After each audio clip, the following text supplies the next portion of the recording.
Lorsque les eaux du ciel descendent ce jour, fusionnées avec celles des profondeurs du fleuve Wouri, c'est pour élever l'âme de la matriarche Ndongo Kombe Suzanne après 95 ans de vie sur Terre.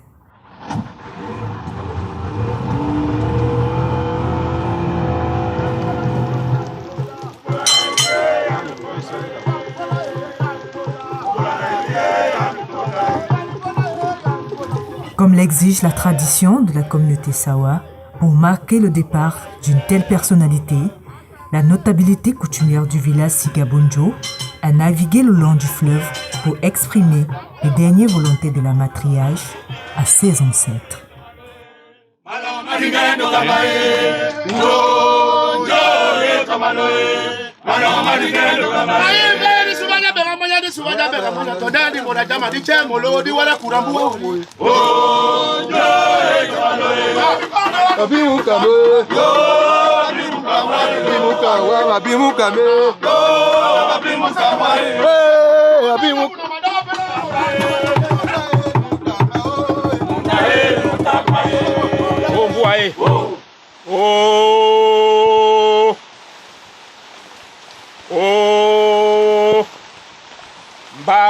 Mwele kombi gege andume mwele mwapsambe usambe pele yapsambe yabraga anja bonjo bweli olim dibembeli mbongombe.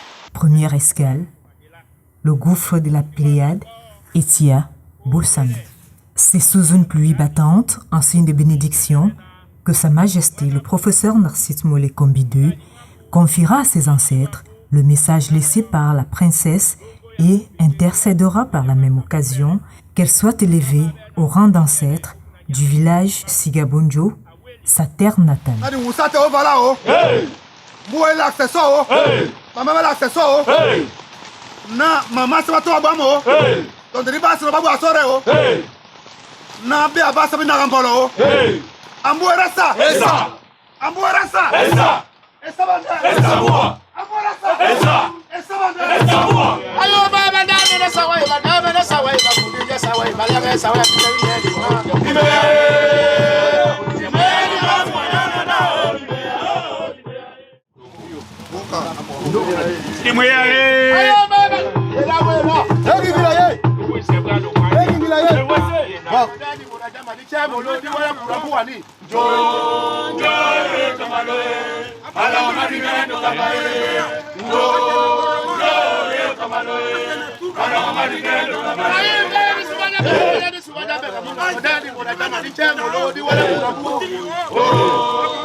La caravane va s'acheminer ensuite sur l'île Bonjo où reposent ses amis.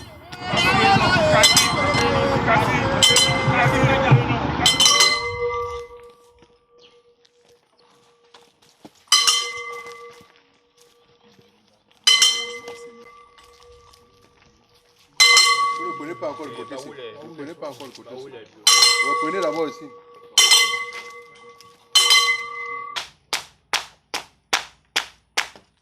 Ici, le chef de famille parlera au père de la défunte afin de lui donner les raisons pour lesquelles sa fille ne sera pas inhumée sur la terre qu'il a vue naître un 8 mars 1929.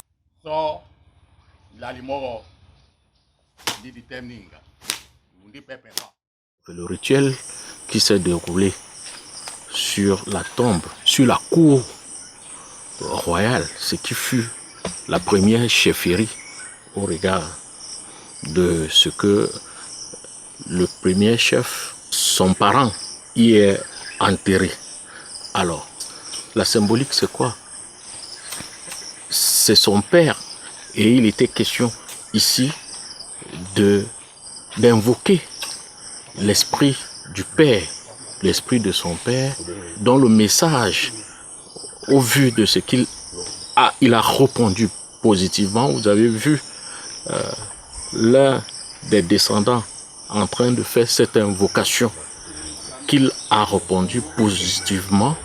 Il est question ici de demander au Père de rassembler sa fratrie, de rassembler ses frères, ses sœurs, tous ceux qui sont de l'autre côté, pour que le message leur soit passé, celui qui consiste à leur dire que les vœux de leur fille sont en train de se réaliser, c'est-à-dire l'enterrer où elle aura demandé d'être enterrée, c'est-à-dire à Douala.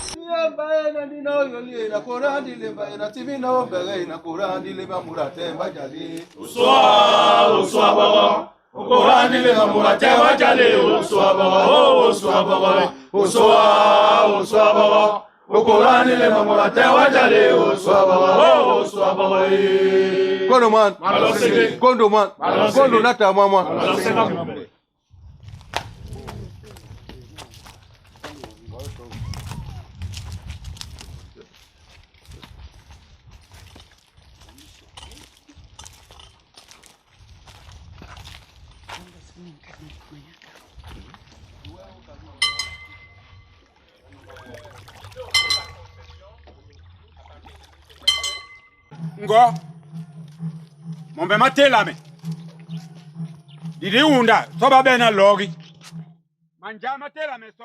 Pour que la terre de ses ancêtres l'accompagne à sa dernière demeure, les ritualistes vont prélever la terre sous le baobab sacré du village natal de la défunte et cette terre sera introduite dans sa tombe. C'est un rituel qui porte tout son sens dans la formule que nous connaissons tous, à savoir que la terre de nos ancêtres te soit légère. La matriarche qui nous quitte aujourd'hui a émis le vœu d'être enterrée dans un lieu différent de sa terre natale.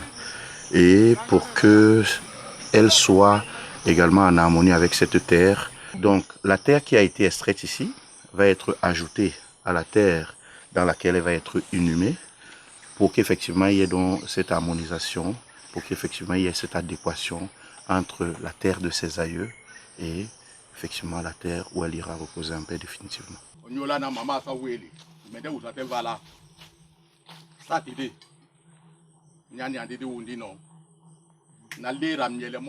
La maman que nous enterrons à Douala, elle est née sur cette terre, sur l'île Vouri, dans la grande cour de Bonabraka, de Bonanja.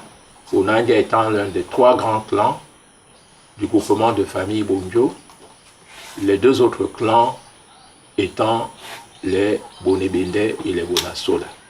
Elle aurait pu être enterrée sur la terre de ses ancêtres, ici, à Bonanja, à Bonjo, dans le canton Bouribélé, mais elle a, pour diverses raisons qui lui sont propres, choisi d'être enterrée à Douala. En tant que gardien de la tradition et garant de l'harmonie entre le monde des vivants et ceux qui sont dans l'au-delà, nous avions le devoir, l'obligation de venir rendre compte de ces dernières volontés à ses ancêtres, afin que, selon la formule, la terre de ses ancêtres lui soit légère. Et pour qu'elle lui soit légère, il fallait qu'elle soit en contact avec cette terre que nous avons recueillie de manière rituelle. Et au-delà de la terre, l'élément terre qui va l'engloutir pour l'éternité, il y a l'élément eau. L'élément eau avec lequel notre communauté, la grande communauté Sawa, entretient des relations séculaires, des relations privilégiées, préférentielles, des relations étroites. En tant que milieu, environnement de vie, mais également en tant que source de survie. Il était tout à fait normal qu'en tant que fille de l'eau, les génies de l'eau, les entités de l'eau, avec lesquels nos ancêtres ont passé des pactes. Mais des pactes pour la propitiation, des pactes pour la purification, des pactes pour la bénédiction. Il était normal que nous puissions recommander ces mannes à ces puissances tutélaires protectrices de l'élément eau.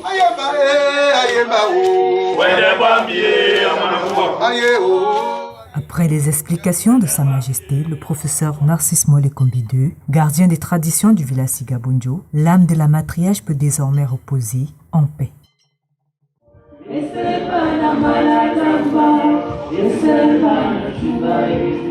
À son domicile, les préparatifs vont bon train.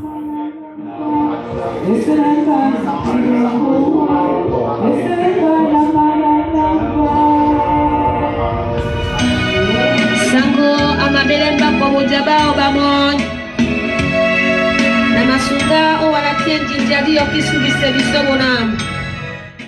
Une sorte de lit qui va tout à l'heure recevoir la matriarche quand elle va arriver. C'est d'abord là où elle va d'abord s'arrêter avant d'entrer dans la maison mortuaire. Il y a une sorte de rite qui va être fait à cet endroit. Chaque élément posé pour la décoration a une symbolique et une signification. Cette couronne que vous voyez juste derrière moi est un élément de langage indispensable dans la culture Sawa. Cette couronne qui permet à la matriarche de rentrer dans son trône, de rentrer dans sa demeure, de rentrer dans sa maison. Et pour cela, il faudrait qu'elle soit magnifiée. Et cette magnification se fait par son entrée dans une couronne. Et il y a tout un symbole, il y a toute une explication, il y a tout un rituel qui permettra en sorte qu'elle soit rentrée dans sa maison pour dire au revoir à ses enfants, ses petits-enfants et ses arrière-petits-enfants. Le raffia, qui a une symbolique déjà représentée dans tous les grands bantous et dans la grande culture Sawa, qui est comme l'élément protecteur des intempéries.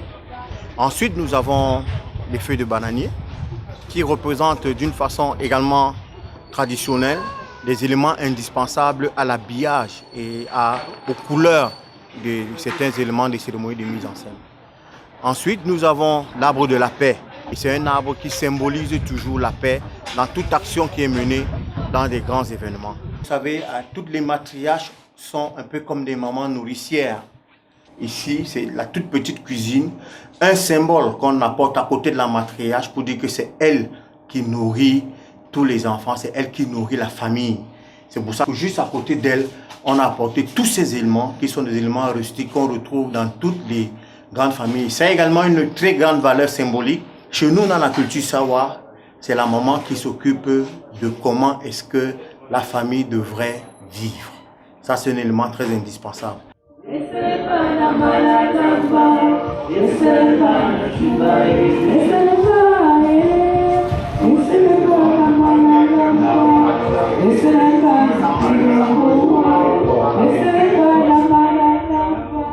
La lampe, c'est quoi? C'est la lumière. Parce que cette lumière est exactement au-dessus d'elle, parce qu'elle est la lumière. Vous savez, dans nos vies actuelles, dans notre vie moderne, atteindre 95 ans, c'est une grâce. Les deux chapeaux qui sont là, qui ont une symbolique de paix également. Tout est fin prêt pour la dernière nuit de la matriarche à son domicile. Mais il faudrait d'abord aller la chercher à la morgue de l'hôpital à Kintini, où elle repose depuis le 5 juin dernier, jour de son départ sur Terre. La mise en bière terminée, le cortège va se diriger à son domicile. Hey,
Asi sewan bana mwana ubalo ala ngomane kombo. Allez.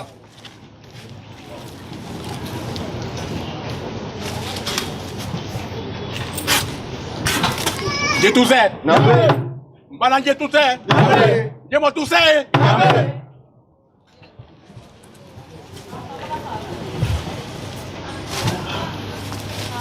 Doko ya kombi. Kenge.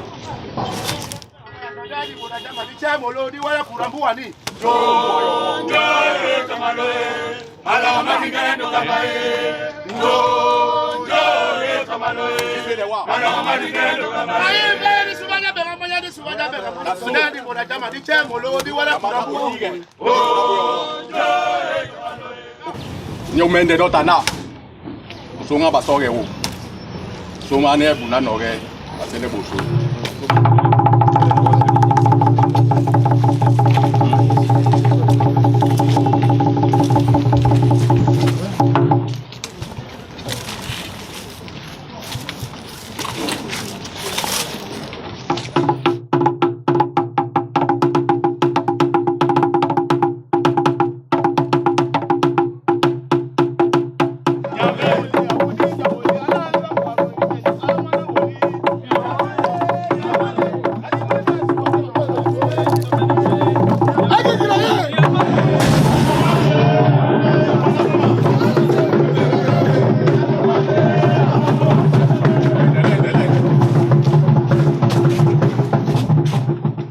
C'est avec beaucoup d'émotion que la procession se fera autour du corps inerte de la princesse Ndongo Kombi Suzanne, épouse Kake.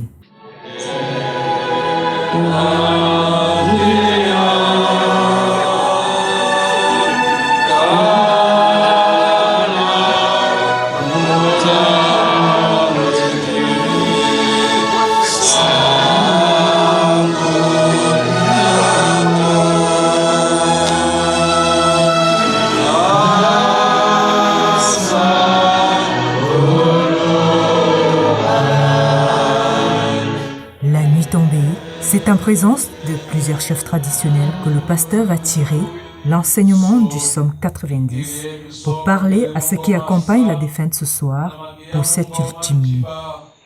À chacun donc de préparer ce rendez-vous, raison pour laquelle le roi David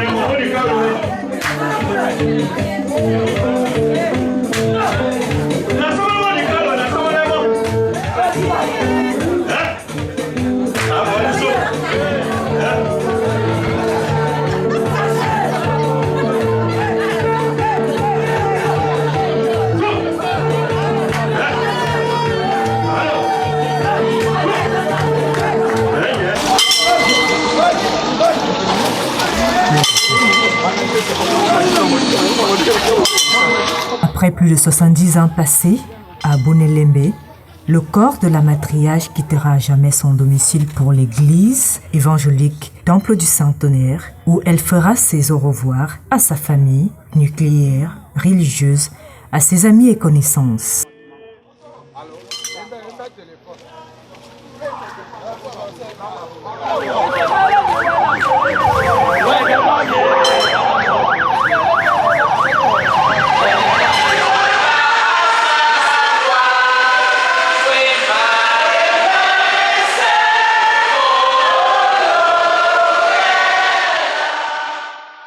Cette fois, c'est dans le livre 1 Roi, chapitre 3, verset 14, que le message sera tiré pour être délivré à cette occasion. Sa famille lui témoignera sa reconnaissance pour ses bienfaits à travers la voix de Sa Majesté le professeur Narcisse Moëlle Kombi II.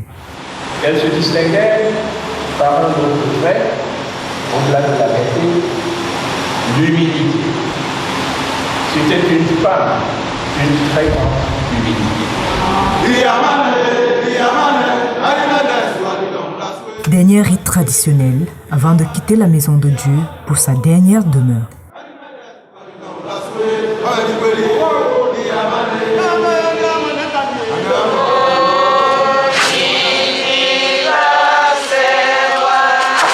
Ces femmes avec qui elle a servi l'œuvre de Dieu pendant plusieurs années vont recouvrir sa tombe de fleurs pour magnifier la matriarche et enfin la terre prélevée à Sigabonjo, son village natal et celle du cimetière du Bois des Singes de Douala seront mélangées pour renfermer à jamais le corps de la matriarche Dongo Kombi Suzanne, épouse Kake.